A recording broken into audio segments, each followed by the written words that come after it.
On item number 2, you kindly stand and join me. We honor our state flags. Allegiance. Pledge allegiance to the flag Of of the United States of America, and to the republic for which it stands, one nation, under God, indivisible, with liberty and justice for all.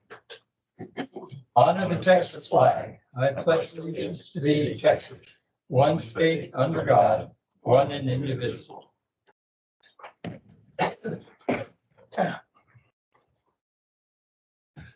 Thank you, everyone. Moving on to item number 3, receive comments from the public. Has anybody signed up? Arthur. Your dog. Citizen. I have a question on the MCAT election.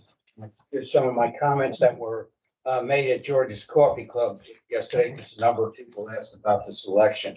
The MCAT election is being held at the same time on May the 4th as Election Day, same time as the mud elections. It's very historic because it's the first time in the state of Texas that the residents will have an opportunity to elect 3 citizens to join the Appraisal District Board. So currently, the Appraisal District Board is made up of 5 members elected by the taxing units. And this is one taxing unit participated in a special purpose district and elected a member to serve on that board. And I was honored to be elected by the special purpose districts. Going forward, 9 members will be on the board. 5 will be elected by the taxing units, as it is today, and 3 will be elected by the citizens. There's 3 positions, 1, 2, and 3. Position 1 and 2 are contested. The candidates are on your ballot, and you can also go to the county website. There's a sample ballot, both the mud elections and all the elections held on May the 4th. Early voting for the MCAT election will follow the same early voting as the mud election, 22 to 27 of April, and then in 20 to 30th of April. It's important to get out and vote, but position 3 is uncontested, and the 2 contested positions are 1 and 2.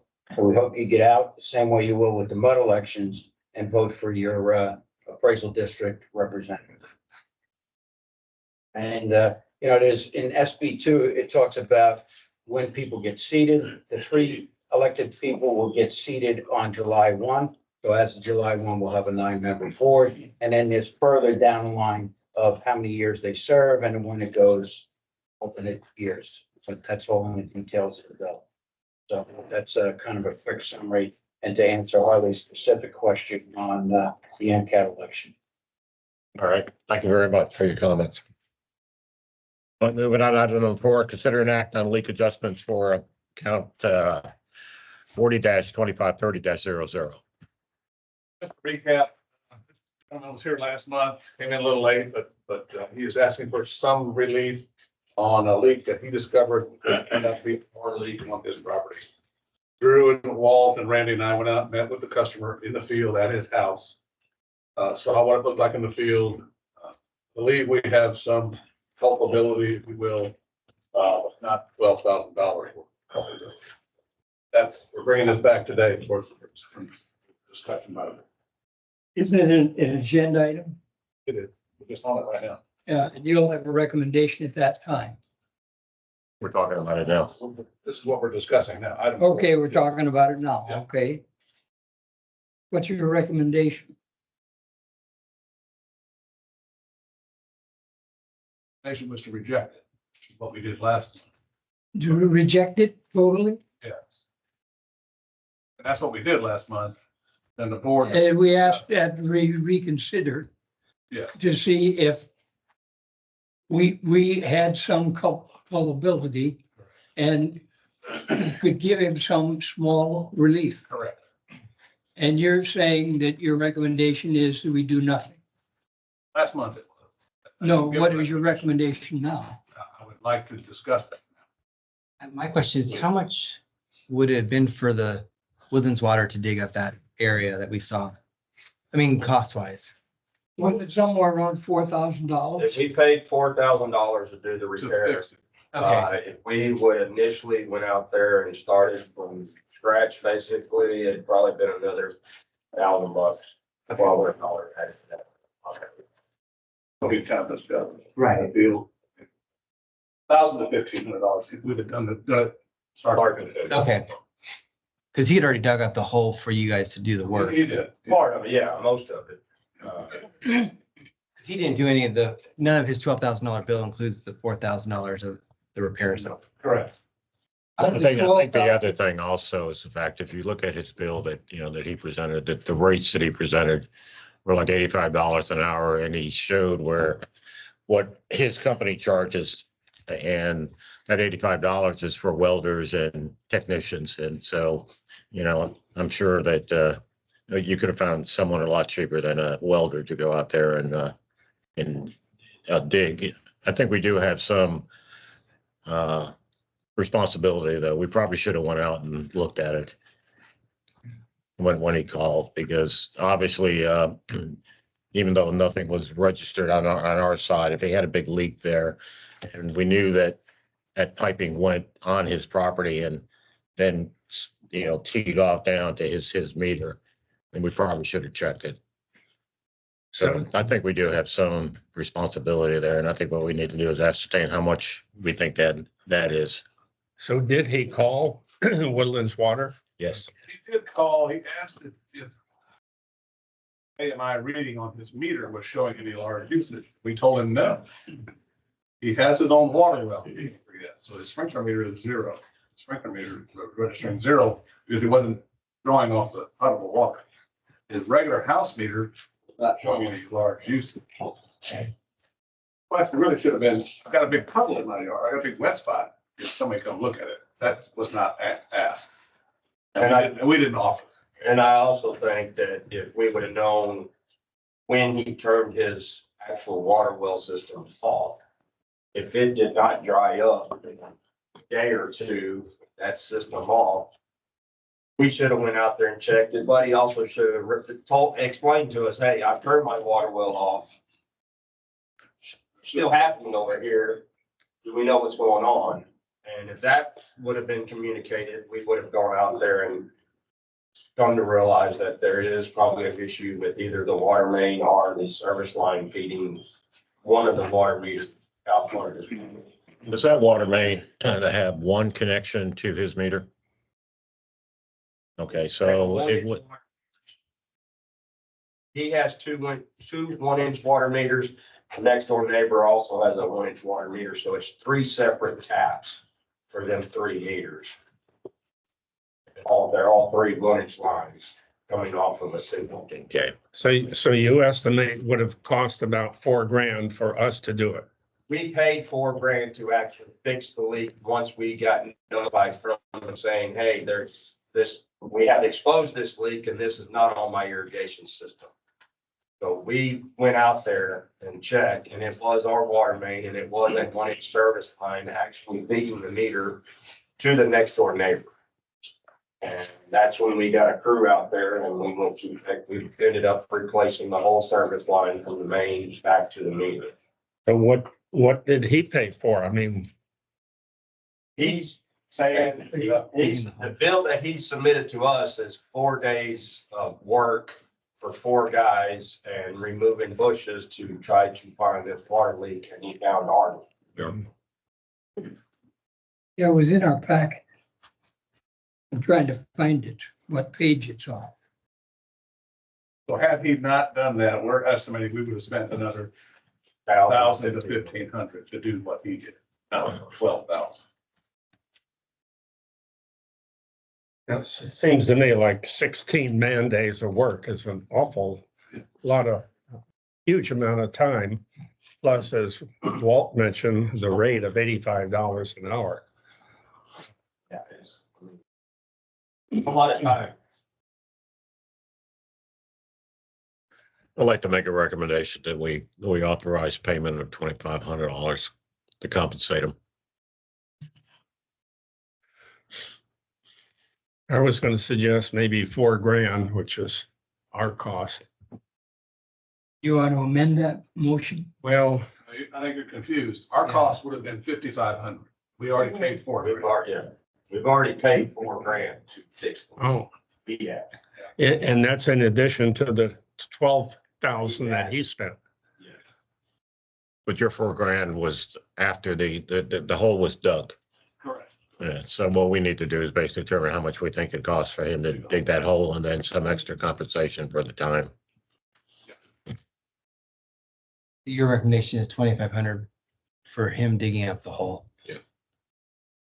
You want to go higher? I second that motion.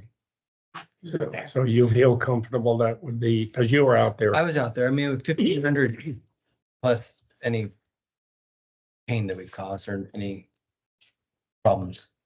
I also agree that he did use high labor from his company.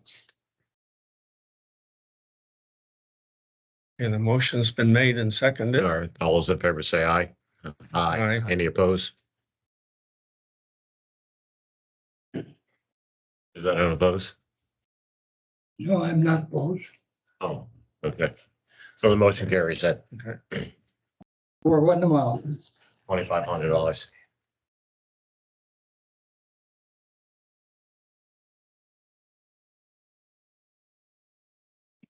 Before we go on to that, I got one question, legal. He threatened in an email that he expected full compensation where he could take legal action. Can he take any legal action? Sue he can, but whether he would prevail on the merits is another question. So, yeah, I think we have to look at the facts a little more closely, but as a general rule, the district does enjoy a pretty significant governmental immunity from claims unless that immunity has been waived by the court back. So here, there's not a lot of court related exposure, but you'd have to see what the claim was and have to address it at that point. But by and large, districts have very significant governmental immunity. Okay. I'll contact him after the meeting today, just let him know that they authorized 2,500. And if he wants to decline that or pursue something different. Okay. All right, thank you very much. Moving on, 9 and 5, is there any other consideration for adjustments, Mike? Nothing. All right, moving on, consent agenda.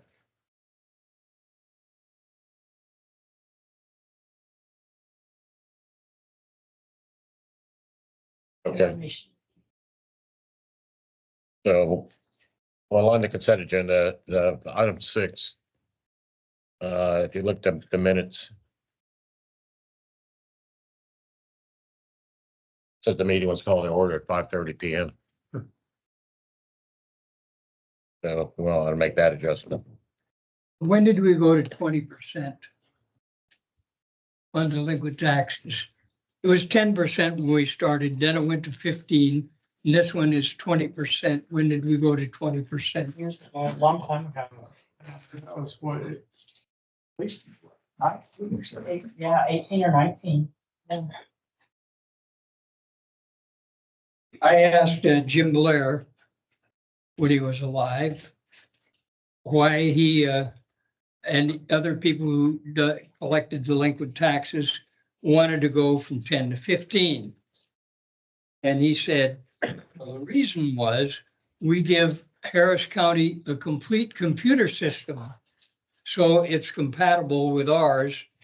And I don't think we've ever had any compensation from delinquent tax collectors, but we don't collect that many delinquent taxes. But this is a I don't know why we keep giving the attorneys more money for collecting delinquent taxes.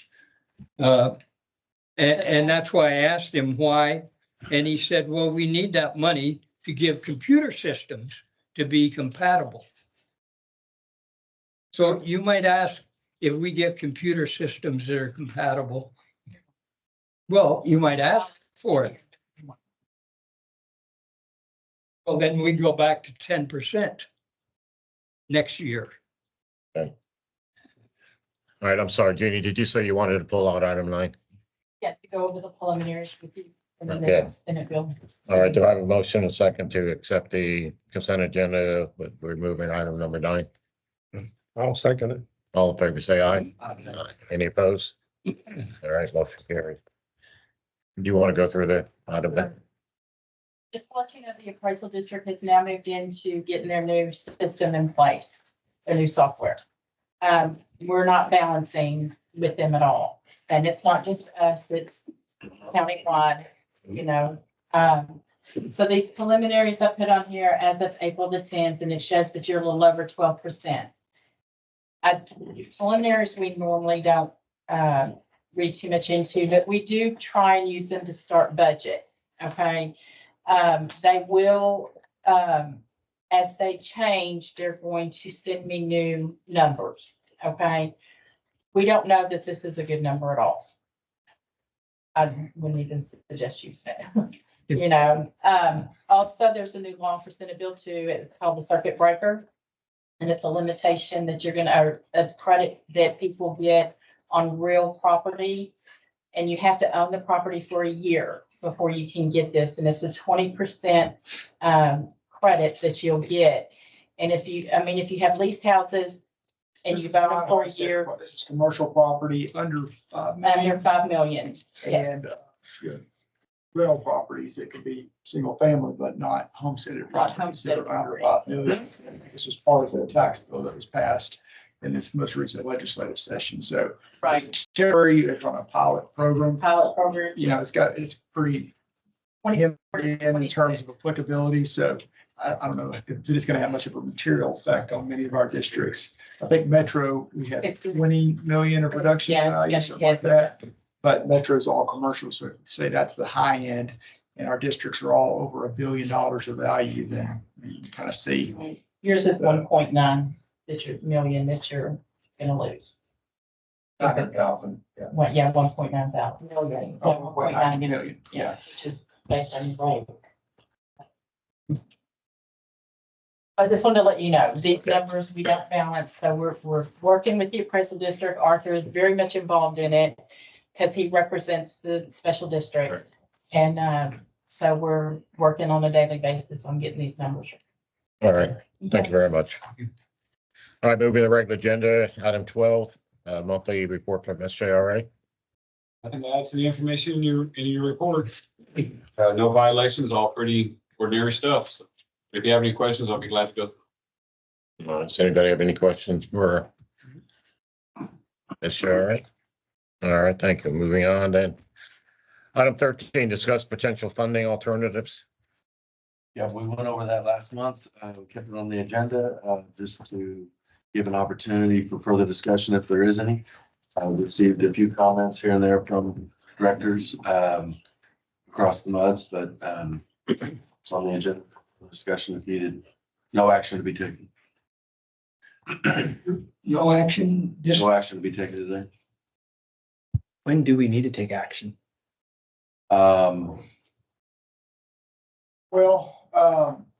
Depends on the district.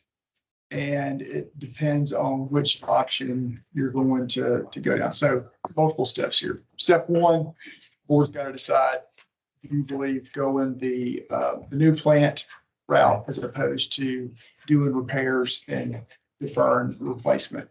That's decision point number one. You approve decision point number one, then you're going to take action on item 14, which is to authorize the bond issue for the engineering and design of the new plant, but you got to first decide you want to move forward with the new plant. So once you take that action, then you turn your attention to, okay, we've done this first tranche, 50 million, 40 million, whatever it is. Next is, all right, we still got another, there's still a pretty wide range of estimated costs because the design hasn't been further refined to be able to get, a more detailed cost estimate. But whether it's 250, 300 million, whatever that number ultimately is, how are you going to pay for the rest of it? After you net out the 40 million of this tranche, that's where this comes in. Are you going to pay for it through, talk about increasing your retail rates? Are you going to pay for it through a single infrastructure replacement fee? It's a flat fee for every customer, maybe different for retail versus commercial, that regardless of the amount of usage, or do you want to go and present your voters with a rollback tax election and the opportunity to be able to fund it through maintenance tax. So, those are your three main options there. And I think, Eric's instincts are right that it's going to be very challenging to try to propose a rollback election this year, because you have to call that in August. That's a lot of education that would need to be done in a short period of time. But I know there have been some questions about, if we're going to do that, do we need to go ahead and do that sooner rather than later? So that's for y'all to ultimately discuss and decide. But if you are going to do a rollback, go for a rollback election this year, then education needed to start yesterday, last week, 2 months ago. So you would need to decide that very quickly. If you were going to go with a rate, you could potentially have those 4 rates that would go into effect in January of this coming year. That's when we typically do rate adjustments. So right now, what's being proposed with this first tranche of bonds is a capitalized interest of, I believe, 2 years that would allow for the districts to not have to adjust your retail rates to incorporate the water and sewer revenue necessary to pay the debt service on this first tranche. Now, it gives you a little bit of runway to be able to make a decision about how you would fund this and future tranches of bonds and not have to make a decision immediately. So that does give all the districts some time to be able to come to that decision. So long answer to a short question, but it's not a immediate thing unless you want to do rollback this year, and then it needs to be very. Will all the MUDs need to agree, or can they all have their separate? Legally, they don't have to. I mean, as a community, we've all tried to, that's part of the purpose of Woodlands Water is to have the MUDs act as one community in the same direction. But legally, is it required? No. But is it the goal? Yes. And there's been a lot of work done by Eric and Jim before him to try to have rates similar. But this is a big deal, and it's a lot of money. And I would not be surprised if you have some level of deviation. And hey, look, you could have all the districts go for a rollback election, and maybe 3/4 of them pass and one doesn't, so that those the districts that didn't have a successful rollback election would have to fall back on the flat fee or the retail rates. I think the big thing though is that once we get things finalized, that we know exactly what we're talking about, what amount we're talking about. There's a lot of assumptions out there that people are making, Right. Without really having all the facts. Right. And I think that's part of the You're exactly problem, right. because they're all good options. But, am I talking about 150 million, or am I talking about 300 million? So Right. there's a big difference. And I think that's, I think we're trying to sometimes to get the cart before the horse there. We need to know exactly how much we're talking about. What option. I agree with you. I mean, the two big unknowns right now are a more firm cost estimate on the wastewater treatment plant, which you're not going to get until you have the design, which needs to be paid for with the bond issue.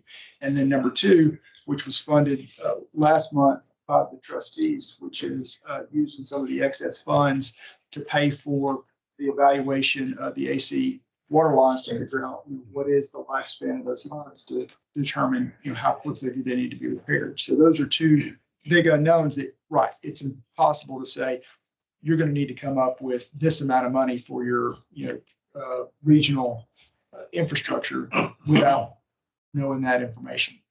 That's one question on on option 3. That's more distributed among the whole population, correct? Where you put a infrastructure renewal fee on there. That's kind of like what the power company does. Correct. They come up and they'll say, we need to upgrade for category 5 storms. This is the amount it's going to be every month on your bill as an option. Does that ever end? When it's paid? Sure. Once the debt service is So paid, then it's we could take that off once the debt is paid. But then that would be, all the months would be equal on that That would be the particular. goal. It's similar to, from the end user standpoint, it's probably similar to option 1, which is water and sewer rates. The difference is it doesn't fluctuate with usage. So it's just a flat fee to cover the debt on the infrastructure. Mhm. for whatever period of time it's needed. It's more predictable revenue stream, More equal, more predictable. revenue predictable. With drought and wet years. Mhm. Okay. But, you know, seeing the large price increase from 150 to 300, I'm just wondering if we shouldn't spend some money to get an independent third party to review the work that the engineers are doing. Somebody that has no skin in the game. And there's a lot of dissent on what we should do and the cost that's going on. And I had a talk with Dan Hildebrand just last week that I did a present value analysis of all the 4 alternatives. And only 2 really survived, and that's replacement with the existing technology, and the other was the with the membrane technology. And the 2, one is more capital intensive and lower operating and maintenance costs, and the others the other way around. And the numbers came out sufficiently close that I would say it's within the noise level of the estimates that go into evaluating a 50-year project life. But now with the almost doubling of the cost of the MBR, I'm sure that's not going to look anywhere near as favorable. And I hope to meet with them next week to review those numbers. But they have not updated the potential cost of replacing the existing plant with in-kind technology. So there's a lot of financial uncertainty here, and we made a decision to go with the new technology prior to this update. So I'm not totally comfortable with the numbers and with this plan that they have. And I'd like to get more comfort doing it, but I don't have the qualifications, none of us do, to challenge the numbers. And I don't know what it would cost to have a third party that's completely independent come in and take a look at the numbers.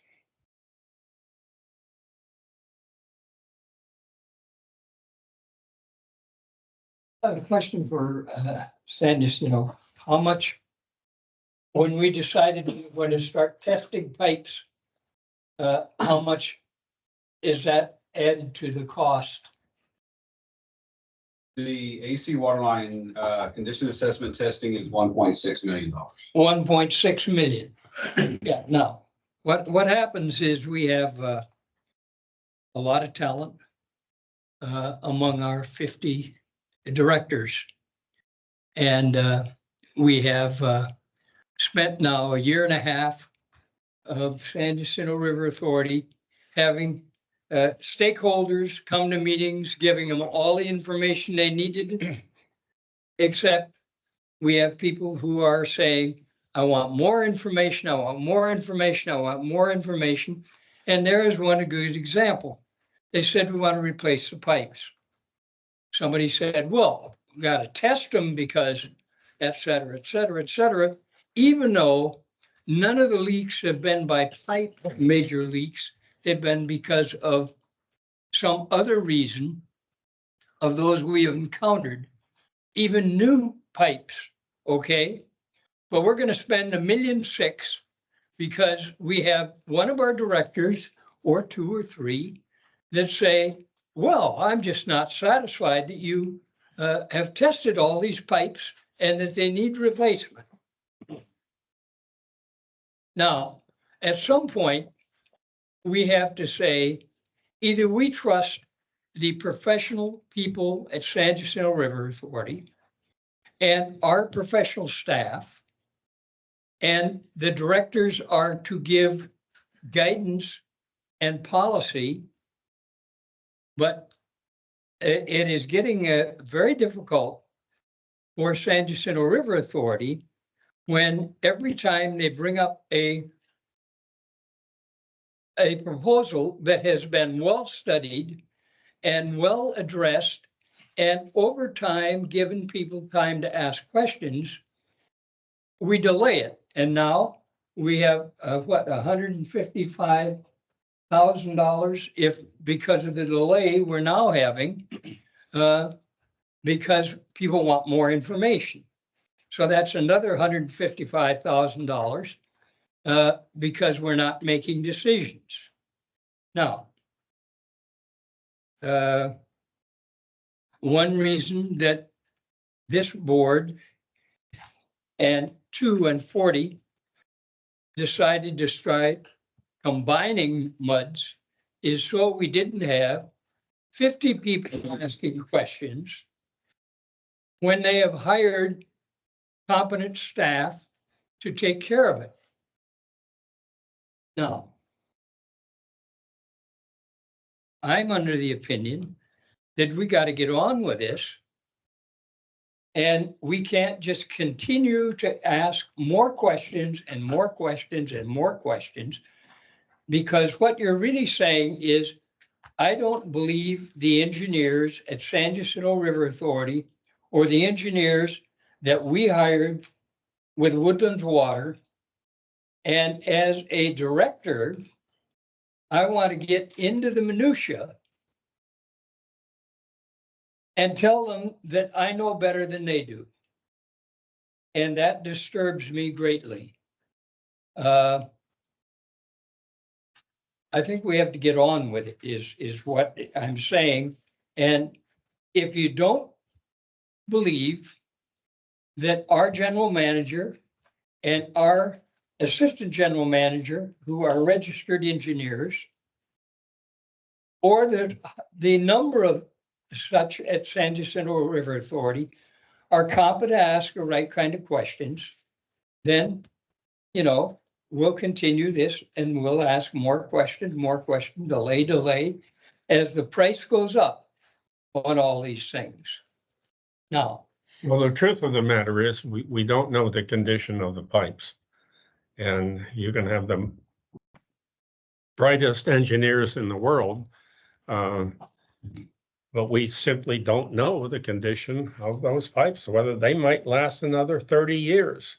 And there was an article in one of the journals of a town in California that did condition-based assessment and determined that their water mains were good enough to last another 25, 30 years. I can give you a copy of the article. And that's what sort of changed my mind based on the experience of others. which kind of pipe though? We got a number of different kind of pipes. AC pipes. The asbestos cement pipes. And I don't know whether we have to spend $1.9 million or we can spend $500,000, but to get some idea. I don't think we have to assess every. We're not assessing every pipe. This is a sample of pipes. Let me just add on since we're talking about the AC water lines quickly. Right now, we have assumptions based off of engineering analysis to replace the AC water lines. The 1.6 million is going to give us a little bit more assumptions. So we're going to give them basically no more than like a 12-inch piece of pipe, and they're going to take the circumference of that and estimate that for a mile. So 1 foot is going to estimate the condition for a mile. Then they're going to take basically this tennis ball of sorts, put it into the water and let it run through that pipeline and shoot all these little doodads everywhere, and then come back and give you an average assumption of how long that pipe's last based off that little ball going through, but that only from the inside out. That's not from the outside in. Mm-hmm. So you're going to get some condition assessment testing, but at the end of the day, what you're going to do is you're paying 1.6 million for more engineered assumptions, if you will. And the studies that were done before, a lot of them that you've seen online, especially in California area, those were on the retail system. Ours is a transmission. So when you get those assumptions for a retail system, they're a lot less conservative, if you will, because if a retail system goes down, you may lose 6 houses.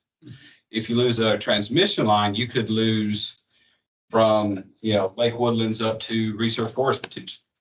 So there's going to be a lot more conservativeness with the assumptions you get on the AC water lines for the transmission side. So at the end of the day, you will have condition assessment testing, but you will actually just have more assumptions. To clarify. One of our big problems is a number of our directors do not understand how the Woodlands was built. And one of them came to me and said, why don't we own our own loop system? Well, you got to go back and understand why we built the loop system and why we gave it to San Jacinto River Authority and why we have all sorts of different pipes in our system and why they are not compatible. And we're going to have to change a lot of them out because Mitchell said, we're not going to build anything higher than the tallest tree. That's a 5-story building. Now, what do we have in the Woodlands? Well, we're 4 developers beyond Mitchell. None of the new developers had a 20-year plan. Mitchell had a 20-year plan. Everything was going according to schedule. And then the new developers came in and we didn't know we were going to have Harper's Landing.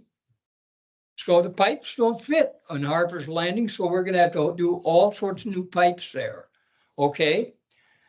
And we probably need for new directors after this next election, somebody who has a historical perspective of the development of the Woodlands and development of the system to have a briefing above and beyond our normal meetings. Because we're having people who really don't understand how the Woodlands developed. Then we have people who don't understand what the job is of directors. Okay? Policy. Hiring competent people. Setting the budget. Setting the tax rate. That's the director's responsibility. But getting back to item 13, the purpose of keeping this on the agenda was to answer questions. But again, the 3 or 4 options that are laid out in here is based on, I think, the high end number. If all that stuff needed to be done soon, to give directors an idea of, okay, what would that look like? And so that's what that is. You're not making decisions about replacing pipes today. You're not making decisions about, the wastewater treatment plant, ultimate cost today. What is on your agenda for today, if the board is interested in taking action, is the supplemental agreement for the design of the wastewater. That's on here for today. That's the only action item today. The rest of it is for discussion, but I don't think we're to the point yet of being able to go down one of those roads yet because we need some of this more detailed cost estimate. Well, this was Yeah, I think that- wonderful paper we got last month. It gives us the options for how to fund it, and that's item 13, correct? That's correct. And I think you're right, Brian. We need to move to that. All those are very valid comments, but it's not something that we can decide right here today. Item 14, consider an act on supplemental agreement with SRA for engineering wastewater reclamation facility number 2. did everyone get theirs and look at it? We've had it now for 2 months. You have it in front of you? I've forgotten what they want to do. This was a request by Esther to proceed with the engineering on the wastewater treatment plant. The supplemental agreement, as my understanding, was utilized in 2017 for previous projects. The same philosophy in the supplemental agreement would be used to fund this first tranche for the engineering for the wastewater treatment plant. I believe the number is 40 million overall across all of months. Now, does this have any implications on our decision on this one? On the options of how to pay for it? It doesn't restrict us, does it? No, no, Okay. it does mean that you are making that first decision of either replace some existing parts and defer the decision to move forward with a replacement of a plant. Or go forward with the replacement plan. If you approve the supplemental for design and engineering of a new plant, then that means you're making the decision to go down that path. That's The what, replacement of the yes. plant. And what is the cost of that? You're talking about the first tranche. Yeah. Ultimate. This first tranche is not to exceed 40 million. Yes, And then you're going, as a result of this work, my understanding from the River Authority is the additional design and engineering will allow for them to refine the cost estimate to narrow that band of range for the cost of the plant and be able to bring that back. Doesn't plant number 2 have another 20-year life? That should be number one. Oh, it's number 1. Yes. But I'll just add a couple of things. One is, it was stated at the trustees meeting, a delay in this plant is estimated at 1 million per month, okay? So we're trying to keep a parallel path of y'all deciding the financing and the ultimate funding of the entire thing that was just discussed, at the same time trying to keep the original schedule. So from the time the contract or the agreement is signed, we have 3 to 6 months to get the bonds, the proceeds in. We also have 3 to 6 months, not on parallel with that, to get an engineer on board.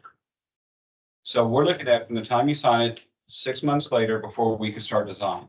In that 6-month time frame, I'd imagine that y'all would make a decision on the financing, the funding long-term, as well as something else that just slipped my mind that was going on. The additional information that Bob was talking about, is it MVR, is it conventional dose, or need changes?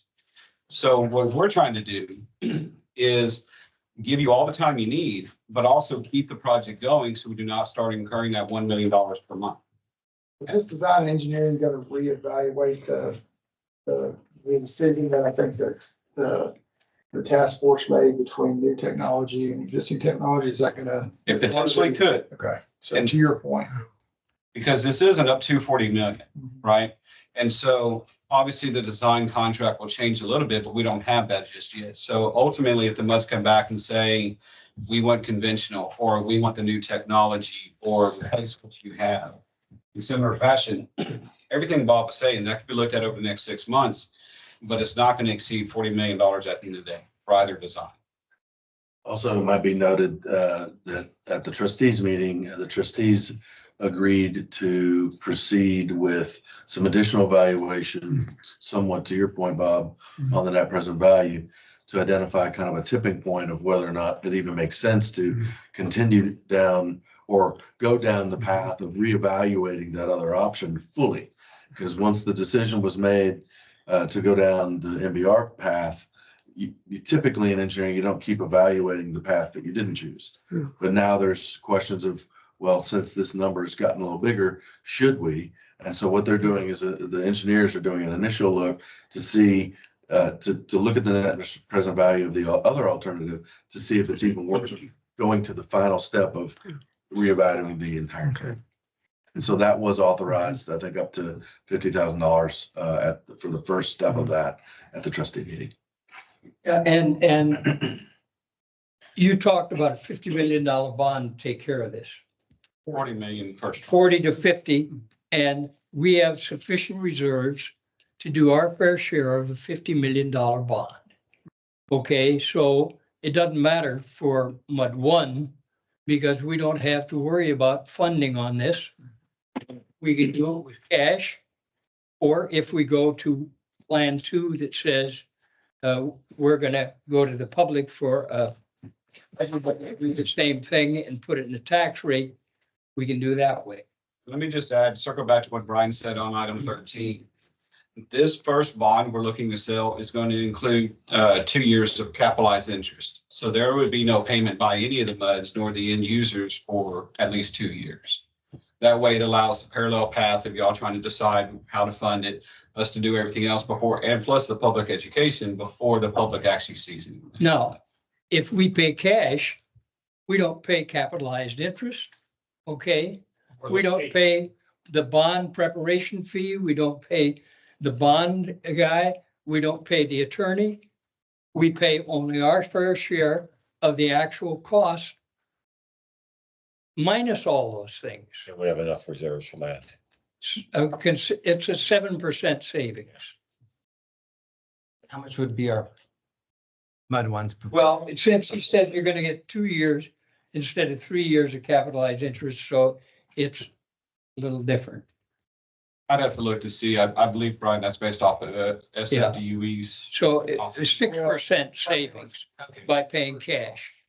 But if they wanted to buy out the bond, Mhm. that makes it a little Yeah. tricky, but I mean, right now, the way the first tranche is set up is that it's paid for like the 17 bonds were, which is through rates. And so you wouldn't have any potential impact on your rates for a couple of years because the capitalized interest for you to make a decision on the option 1, 2, 3. I think right now, staff for Woodlands Water is recommending that districts retain your reserves at this point for your own internal facilities. Also, in light of the fact that SB2 and its limit on developed districts' ability to generate more maintenance tax restricts you so much on the ability to replace reserves that you do. So I don't think, and Eric, speak if I'm wrong, I don't think the recommendation at this point from staff is to use your reserves to give the river authority lump sum amount of money and not have that pro rata share of the bond issue be paid out by ratepayers over, the 20, how long's the life of this bond you anticipate? 30-year period. So, he who uses pays is the concept. So if you do it all up front, then that would be everybody today and people who accumulate those reserves, as opposed to the people who use the system over the next 30 years would be paying an incremental piece of that overall project. So right now, for this particular supplemental agreement, it's set up to be like 17's deal where it will be paid for through the wholesale rates and then determined by y'all through option 1 and 4, how you would pay for it over the 30-year life of the bonds. Yeah, and of course, this chart that he gave us last time says for the whole project, if you put it into tax, we go up 21 cents. That's for the full 600. Yeah, that's for the full deal. Yeah. But what he said is the people over 30 years are gonna pay for it. I just want to make sure I'm clear. Yeah. So the 40 million needs to be decided so that we can then proceed down the other 4 options Well, to figure out what we're going to do. you have, you have to decide, Yeah, do you want to go that's forward right. with the plan? Yeah. Yes. And if so, then they'll narrow the band on the cost of the plant. Right. You take that narrow band on the cost of the plant, you take what the AC water line study does, and it'll tell you replace it 5 years, 10 years, 20 years, whatever. And you start to project out, okay, I'm gonna need 200 something million over, 10 years. And, if it's bond financed, and how am I gonna recommend what's most fair to my constituents? Is it most fair for it to be paid for through water sewer rates? Is it most fair for it to be on a flat fee to my customers? Do I believe it's more advantageous to them to go through their tax rates and they get the benefit of itemized deductions? I know there's a 10,000 cap now, could change in the future, don't know. You get a 10%, 20% homestead exemption. So is that more beneficial to residents? That allows them to get a discount compared to commercial owners. Those are the types of things that you'll be thinking about once you have more firm numbers on the cost of the plant, timing of AC water line repairs, depending on the life, et cetera.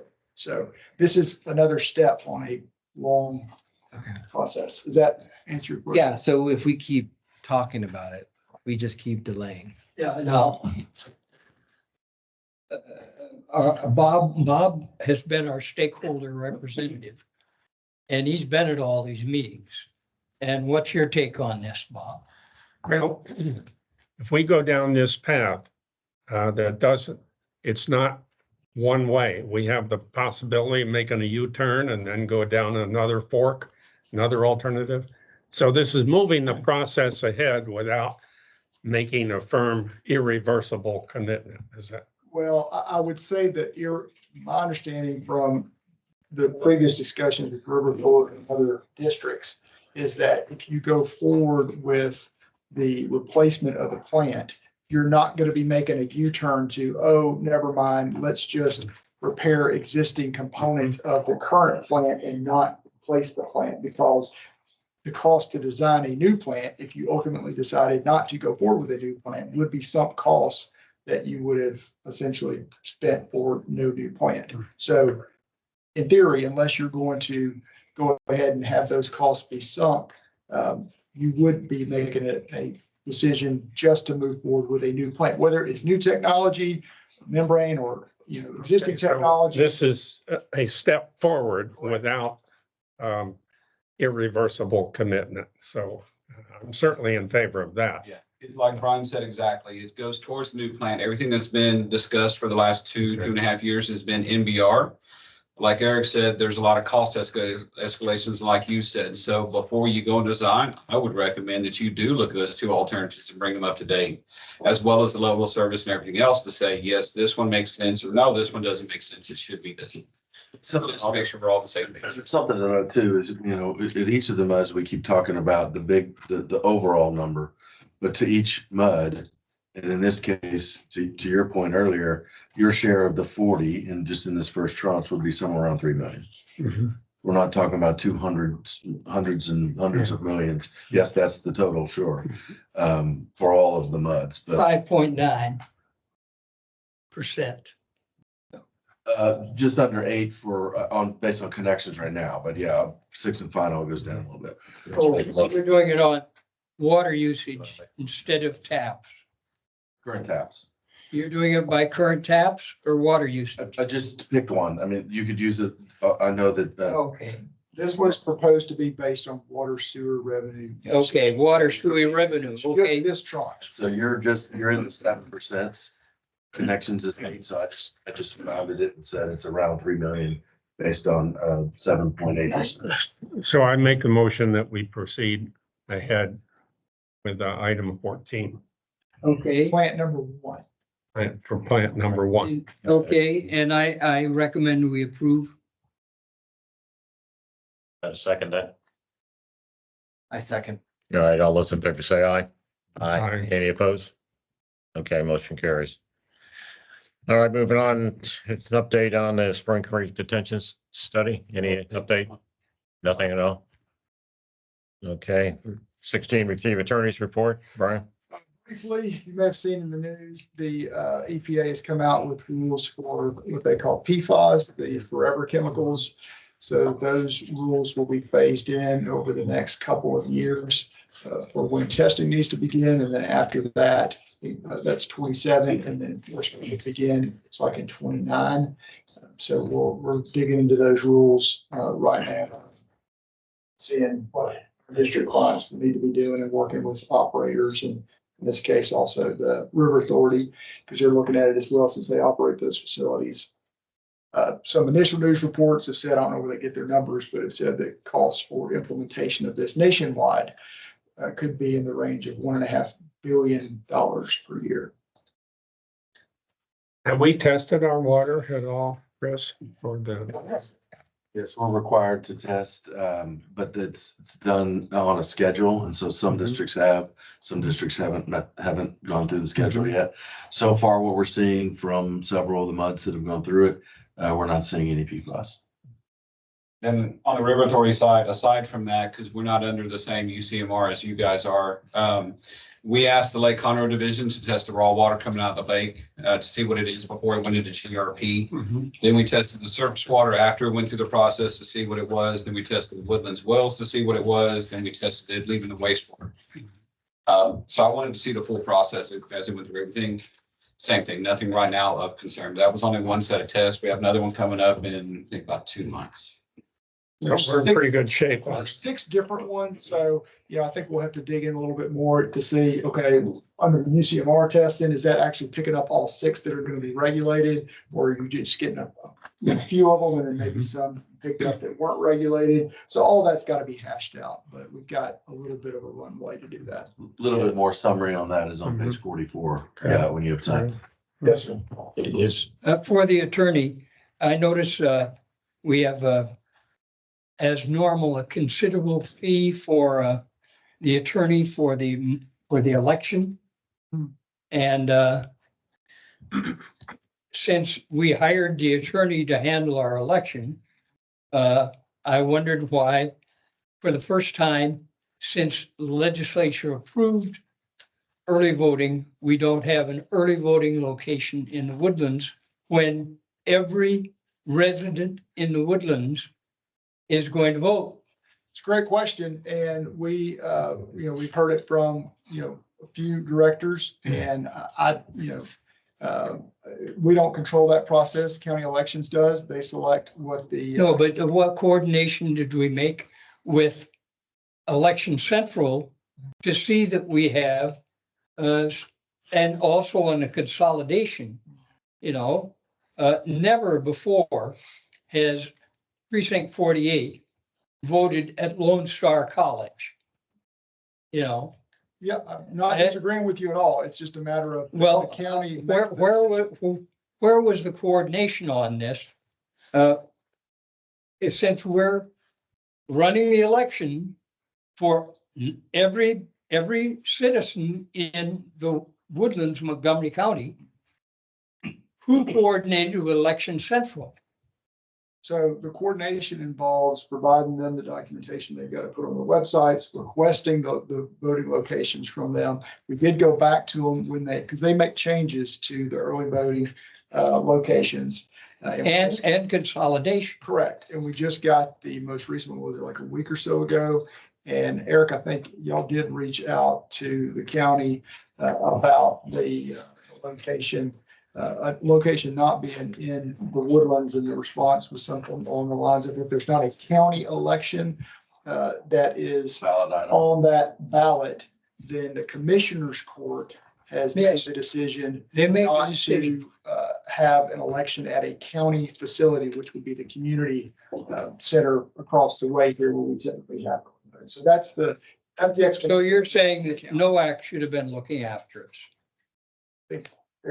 Commissioner 3 and Commissioner 2 are both in the Woodlands. Oh, well.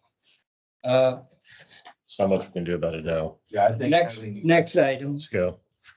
Anyway, the second item under the attorney's report, as you may have seen on the Google Drive or on the hard copies outside, the Texas Supreme Court decision between the River Authority and City of Conroe and Magnolia. It was a very favorable opinion in favor of the River Authority regarding governmental immunity. So now the case goes back to the trial court for a decision on the merits. All this has been procedural where, we talked earlier when you asked the question about the customer and the cost for his yard. And I mentioned you've got very broad governmental immunity. Well, that's basically what the city's asserted in as a procedural matter before they even get to the merits against the River Authority. And they went through that whole process. And there are limited exceptions to governmental immunity. And one of those exceptions applied to the contracts. And so the cities are not immune from lawsuit by the River Authority. So now it goes back and The money that's at stake is the difference between the old GRP rate and the new one. So it's it's more than that. well, interest and I think Legal I haven't been involved in the day-to-day on this litigation because it's for the River Authority, but my recollection was the allegations by the cities were essentially to invalidate the contract. So it wouldn't just be what they've short paid between the time the litigation started and now, and attorney's fees and all that. If they got everything they wanted, there would be no more contracts as to those entities. And so all the costs for the debt service on the plants and operation would be borne by whatever other entities voluntarily agreed to continue. Conroe and Magnolia have been paying, continuing to pay at the GRP, the old rate. Yes, And so, what you say is this settlement, significant, but the amount of money involved, if we get a favorable decision, is just the increment. So it's not like what Quadvest and Oak, what's the, it's in there. Yeah. Woodland Oaks. what, they withhold everything. And that was a pretty nice chunk of change when SJRA got that, so. They haven't settled with, But their usage was Conroy, also yeah. significantly lower. I don't know what the estimated short is right now, but their usage is significantly higher. So even though the withholding was incremental, it's on a much larger usage number. So page 36 is the GRP financials. Now this number's behind, but at the bottom in bold, you can see a $25 million number. That's the amount that Conroe and Magnolia are behind. That's the pumpage fees, penalty, and interest. Now, they have been short paying since 2016, so they're paying the 2016 rate. So it grows, just Quadvest and Woodland Oaks stopped paying for about 12 to 18 months, and they accumulated $14 million. Yeah, well, roughly 14 million in that time frame. And that's not including the 25 you just mentioned, it's not including the litigation costs. Correct. So you're talking basically double what the Quadvest. And we're still probably looking at another year or two of litigation before it's. How many years to get to this point? Yeah. 7, 8. That's a fool's errand to estimate that. Yeah. I mean, it depends. Okay, anything else? That's- All right, thank you. Item 17. Drought contingency plan. Yes, you currently have a drought contingency plan and a water conservation plan adopted and submitted in 2019. It is required to be updated every 5 years. So we've been working with a consultant to update those two documents. It is due May 1st. I believe we've seen the final draft. There is not anything significant of change to either document. There's some minor changes. I don't know if we have a copy. Nothing really changed in the drought contingency plan. It mirrors the authority's plan, just like it did in 2019. The stages are the same, the triggers are the same. The water conservation plan, the only thing we've added is it's the AMI and then the outreach from John and his group. That's another water conservation feather we need. I move approval Second, of the updated drought contingency plan and authorize adoption of a resolution regarding review of same. Okay, we have a motion and a second. All those in favor say aye. Aye. Any opposed? All right, motion carries. Thank you. 18. Update on the One Water Task Force. All right, we are working, so you probably saw in the news the last couple of weeks, after the township spoke about One Water a week or two ago. Some news articles written, I was interviewed, township was interviewed, and we are working to have a meeting put together to have a kickoff here in the next week or so. So more to come. Good. Now, last month, you asked me to take up before the trustees meeting whether they wanted to hire a person. And I deferred that based on our general manager's letter and his participation, thinking that it is more appropriate once we form the task force to allow them to make a decision if they want to hire a person. Now, if you want me to pursue this further, I'll be glad to do so. No, I think that's good. It worked, yes. All right, moving on to item 19, discuss the GRP surplus refund. Packets on Page page 42. 2. You will see a summary. The bigger, I guess, message is there was a question of, I believe it was around $40 million surpluses, some of the Quadvest money, et cetera. The GRP committee and SJRA and then subsequently the SJRA board of directors approved the recommendation, which was to utilize 14 million to buy down some debt on the debt side of the GRP. I think that equated to, or what will equate to about a 3 cent reduction in the wholesale rate. And then an additional 12 million would be refunded to the GRP participants. This chart on page 42 is the result of that refund, or that credit rather. And so Mud One's share would be just over 210 million, or 210,000, excuse me. I only get some more zeros. And so we're processing the credit memo from SRA to put that credit into your system or into your financials. And then it's our determination what to do with it. Sure. I mean, ultimately it'd go into reserves at this point, but I think you let the dust settle and see where that sits. We'll look at, you know, when we set the budget last year, we set it with a particular reserve in mind, a percentage of your budget. And so you were in good shape. I think this will help. Okay.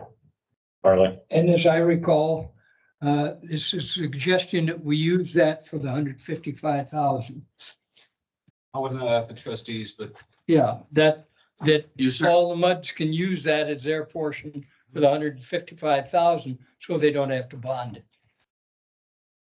Right now, the only thing that was approved at the trustee level was about $50,000. And that's 5,000 per month. And that's, you don't need too much reserve, you know, to cover that. If the trustees come back and say, no, we want to go to that second step of the NPV, then Well, the number that was. They said discuss it with your MUDs. And do we want to do that? Use that part of that, our portion, to fund 155,000 for the delays. You're absorbing that in. It's your monthly. In other words, we're gonna get a bunch of money. but I'll be over budget between that and the lobbyists and other stuff, so. And So they're saying that they didn't budget for this 155,000 delay on their plan. And we said, have the MUDs decide how they want to fund that. it'll ultimately show up in rates. So I think right now, to the extent you could have more. No, not show up in rates. The 155,000 not show up in rates. Because we got money to pay for it. Cash.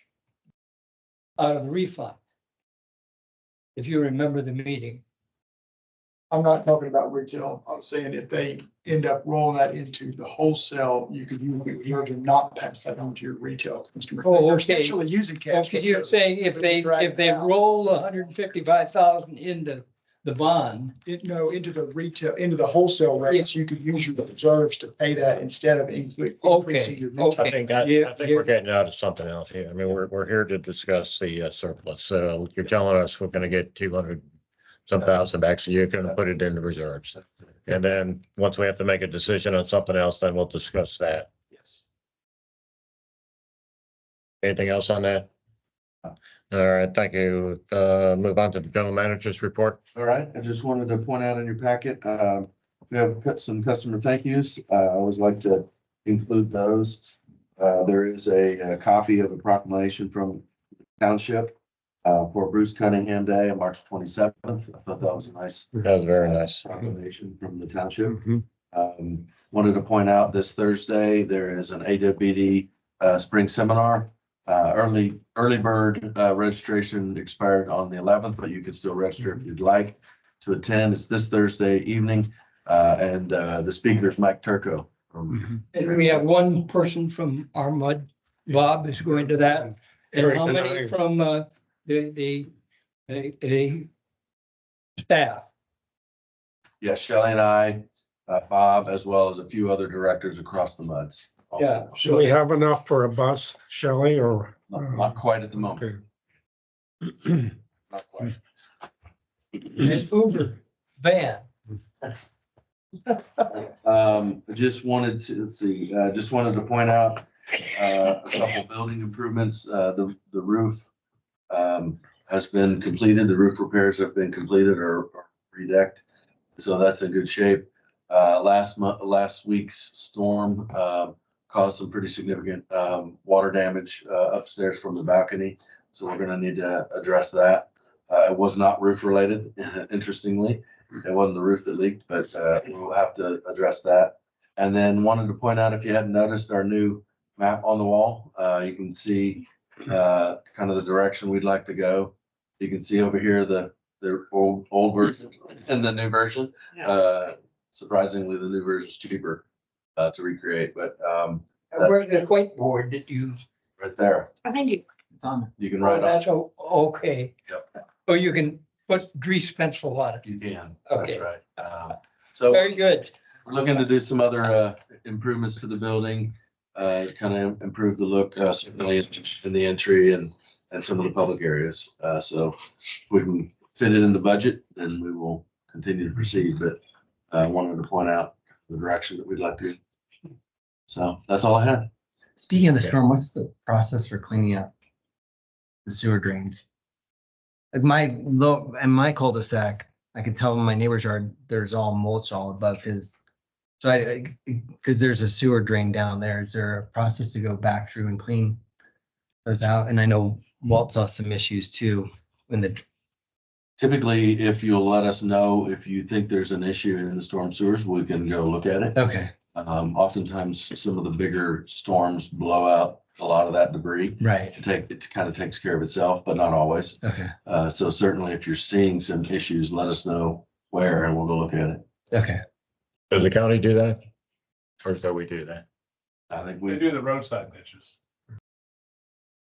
They do the roadside ditches, but I'm talking about the piping that goes like underneath the road. Is that ours? Yes. Yeah, they do that as well. Do we have to notify them that we'd like to have them check, or just have to give them the location? sure, just give us the location, we'll take care of Okay. By the way, that item on Lake Woodlands, they did dig a little trench down there to alleviate part of the water, which is much better.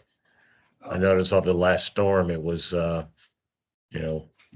fortunately, a motorcycle didn't hit it or anything, but they did at least do something. Thank you. Took a while. Yeah. Anything else on the general manager's report? Does anybody have any questions for general manager? All right, thank you very much. Moving on. Trustees report. Page 51 and 2, page 51, 52. It was a long meeting. And we don't have when it ended on our report. But it was probably the longest meeting we've had in 3 years. And it's because we have some directors who are some trustees who want to delay votes until we have new trustees appointed next month. But that won't happen next month, so they want to delay it for 2 months. And as you may or may not know, there was a group of people that decided to get a lot of directors to run, people to run against seated directors, hoping to change the composition of the MUDs and the Board of Trustees to address issues that were important to the people who generated this cabal. And so it's going to be an interesting election. Okay. And by the way, they have some very well-qualified people running for MUD directors against current incumbents and vacant positions. And that's politics. We're getting a little bit out of the realm here. Are there Anything any else? questions on the trustees report? Any questions? All right. Moving on, We do not have to have a closed, okay. Moving item number 24 to discuss items to be placed on previous agenda. Anybody have anything they want to put on? Well, we'll have, on the future agenda, we're gonna eventually have, to address this one, which says, how are we gonna fund? And so we might just want it for discussion like we had this time. Okay, you want that on the agenda? On item 13, I'll have to repeat that for next month. Okay, anything else on the agenda? All right, moving on to item number 25. Do I have a motion and a second to adjourn? Wait, one other moment. The installation of directors. Isn't that next month? It will be, we will canvass. So that will be on, but that's normal, but we all ought to know that, all those people who've been elected will be installed to take office effective when? At the middle of the meeting, whatever they.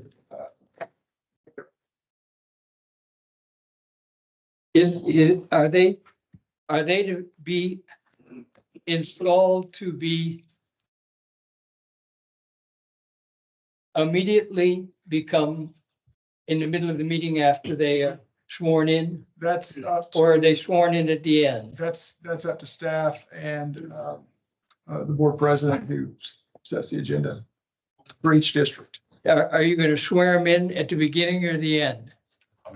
He just mentioned who it is, so the president and I will talk about it in each case. There's nothing's been decided. We might, and hopefully we'll all have the same members, so we'll just have to cross that bridge when we get to it. All right, do I have a motion and a second? Motion. All in favor, say aye. Aye. Any opposed? Motion carries. Thank you very much, everyone.